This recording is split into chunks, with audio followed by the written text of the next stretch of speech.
हर हर महादेव, जय श्री राधे डिवाइन्स। कैसे आप सभी लोग? मैं हूं पूजा त्यागी। आप सभी का स्वागत करती हूं आज की कैंडल वैक्स रीडिंग में। आपके पार्टनर के current thoughts, current emotions, late night feelings आपके लिए क्या हैं, चेक करने वाले हैं।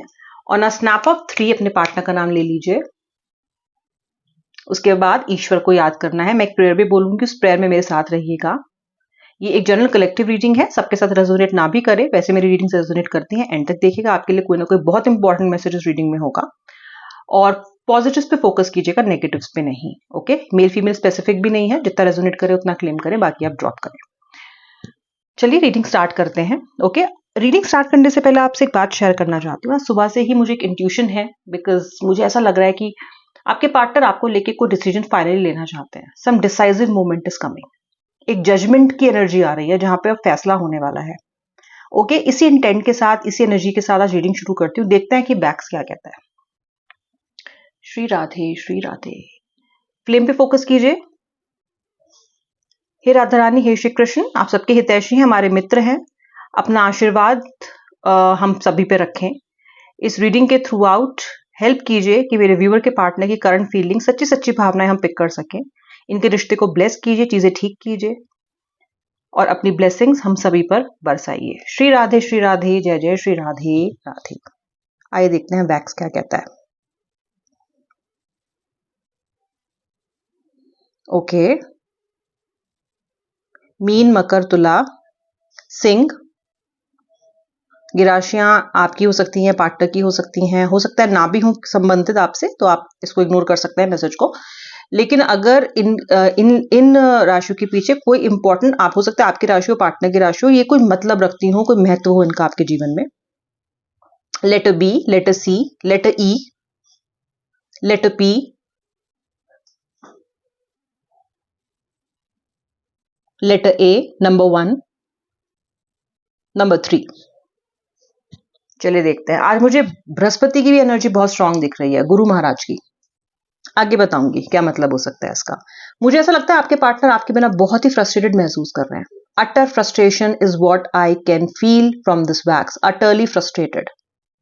इस पर्सन को समझ में आ रहा है कि इन्होंने आपको छोड़ के, आपको इग्नोर करके, आपका अपमान करके इस पर्सन ने अपने पैर पर कुल्हाड़ी खुद ही मार दी है। ओके, आप ये मान लीजिए कि इस पर्सन को आपका प्यार पाके, आपकी अटेंशन पाके, आपसे इज्जत पाके, आपसे केयर पाके इस पर्सन को घमंड आ गया। ओके, बहुत घमंडी हो गया आपका पार्टनर। ठीक है, पहले ठीक था, लेकिन जब आपकी अटेंशन उसे मिलने लग गई, जब उसको समझ में आने लग गया कि आप कहीं नहीं जाओगे, तो ये पर्सन, वो इतना एरोगेंस और घमंड आ गया इसके अंदर कि इसने भस्मासुर की तरह उसी सोने की चीज को बर्बाद करना शुरू कर दिया जो उसे एज अ गिफ्ट, जो उसे एज प्रेशियसली, बहुत ज्यादा लक से उसको ईश्वर ने दी थी। ओके, कहीं ना कहीं इस पर्सन ने खुद ही चीजें खराब कर ली और अपनी एरोगेंस और ईगो की वजह से इसने ये सब कुछ किया है। आपके पार्टनर बहुत ज्यादा ओवर कॉन्फिडेंट रहे हैं इस रिलेशनशिप में। बहुत ही अपर हैंड रखने की उन्होंने कोशिश की है। ओके, ज्ञान बहुत बांटा है आपको, ऐसा नहीं कर लो, वैसा कर लो, तुम सही नहीं सोच रही हो, तुम सही नहीं सोच रहे हो, मैं ठीक कह रहा हूं, इस तरह का ज्ञान बांटते हुए मुझे नजर आ रहा है। इन्होंने पास्ट में ऐसा किया है। ठीक है, लेकिन अब जरा इनका जो ज्ञान है ना, इस नो कॉन्टैक्ट में, वो धरा का धरा रह गया है। क्योंकि मुझे लगता है कि जो चेजिंग आपकी एनर्जी थी इस पर्सन के प्रति, जो आप इनको इतना चेस किया करते थे, इनके पीछे लगे रहा करते थे हमेशा, मान जाओ, ऐसा मत करो, माफी मांग लिया करते थे, बात बात पे माफी मांगते थे आप, पहले बात बात पे, जिसकी जरूरत भी नहीं होती थी तब भी माफी मांगा करते थे आप। तो वो आपने करना लगता है बंद कर दिया है। क्योंकि मुझे एक तरह का ब्लॉक दिख रहा है जहां पे आपने एक तो कोई डोर है वो शट डाउन कर दिया है इनके मुंह पे, इनके चेहरे पे। कहीं ना कहीं आप इस पर्सन को उतनी एनर्जी नहीं दे रहे हो जितनी ये पर्सन आपसे एक्सपेक्ट करता है, या फिर जितनी अटेंशन की इस पर्सन को आदत है। ओके, मुझे ऐसा भी लगता है ये पर्सन आजकल आपकी तरफ बहुत ही ज्यादा मैग्नेटिक पुल को महसूस कर रहा है। क्योंकि जब इंसान को अवॉइड और इग्नोर किया जा रहा है ना, तो इसको कहीं ना कहीं समझ में आ रहा है कि चीजें वैसी नहीं है जैसे ये सोचते आ रहे हैं। मुझे आपका पार्टनर यू टर्न लेता हुआ, बेंड होता हुआ, कहीं ना कहीं ये रियलाइज करता हुआ कि इन्होंने आपको अंडर एस्टिमेट किया। Yes, that is the word, I got the word. मुझे बहुत टाइम से ये वर्ड जो है वो मेरे माइंड से ल्यूट कर रहा था। ओ, अंडर एस्टिमेट। इस पर्सन ने आपको अंडर एस्टिमेट किया है और खुद को ओवर एस्टिमेट किया है। Under estimate in the sense, इनको लगता था आप तो कोई डिसीजन ले ही नहीं पाओगे, आप किसी भी तरह से मजबूत ही नहीं हो सकते। इनको लगता था कि इन्होंने आपको हिप्नोटाइज किया हुआ है अपने प्यार में, जैसे ये चाहेंगे चलाएंगे, जब इग्नोर करेंगे हो जाओगे, जब प्यार करेंगे तब वापस आ जाओगे। और इस पर्सन ने आपको बहुत ज्यादा ग्रांटेड भी लिया है। ओके, तो इसने आपको बहुत अंडर एस्टिमेट किया और आपकी ताकत का इसको अंदाजा नहीं था। इसको ये नहीं पता था कि अगर ऐसा हुआ कि आपकी डिग्निटी पे बात आई या फिर आपका जो पेशेंस है वो खत्म हो गया, तो आप इस पर्सन को छोड़ोगे भी अगर नहीं, तो कम से कम आप इस पर्सन को इतना तो दिखाओगे ही कि I am not okay with it and I will also keep some distance if I am treated in this way. Okay, मुझे लगता है आपका पार्टनर वो सब कड़ियां जोड़ नहीं पा रहा है, उसको समझ ही नहीं आ रहा है ये क्या हो रहा है, क्योंकि ऐसा तो इस पर्सन ने आपको ऐसा कभी देखा नहीं था पास्ट में।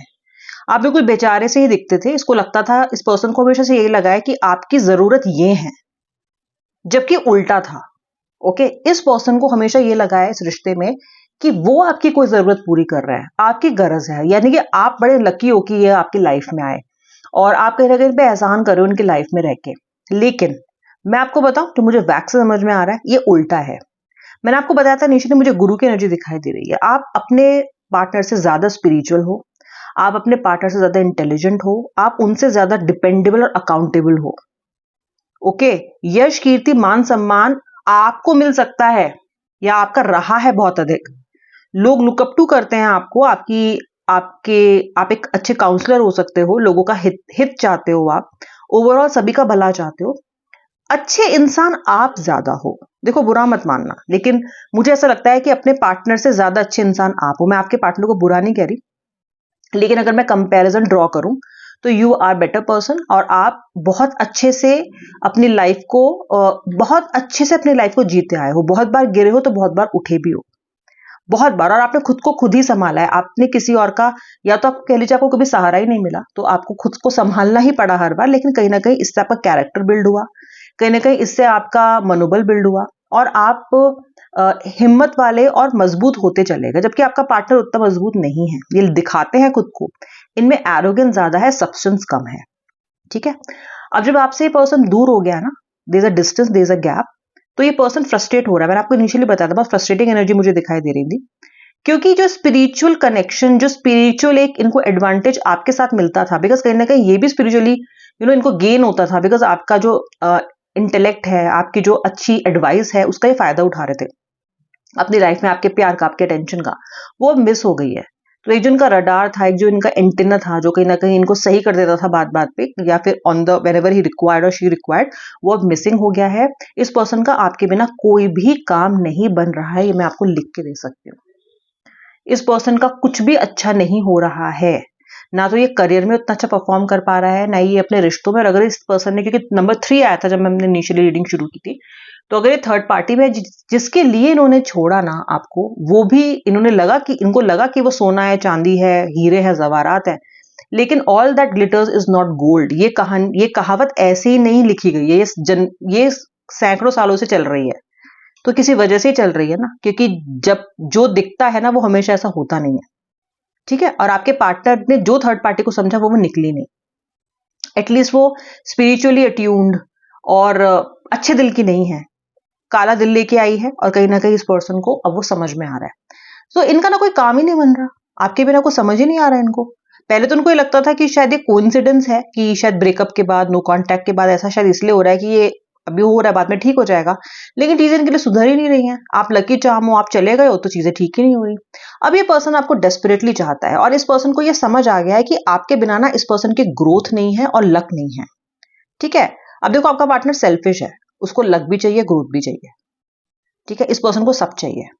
ठीक है, आप इस पर्सन को इसलिए वापस चाहिए, एक तो मिस तो कर ही रहे हैं ये आपको, दूसरी बात है इनको फायदा भी दिख रहा है अपना।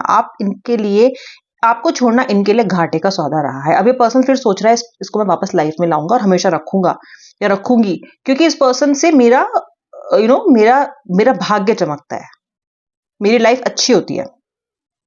तो मुझे आपका पार्टनर कहीं ना कहीं डिसीजन वो भी फाइनल लेता हुआ यहाँ नजर आ रहा है, ये सोचते हुए कि मैं इस पर्सन को लाइफ में लाऊंगा और रखूंगा या रखूंगी, और हमेशा के लिए रखूंगा या रखूंगी।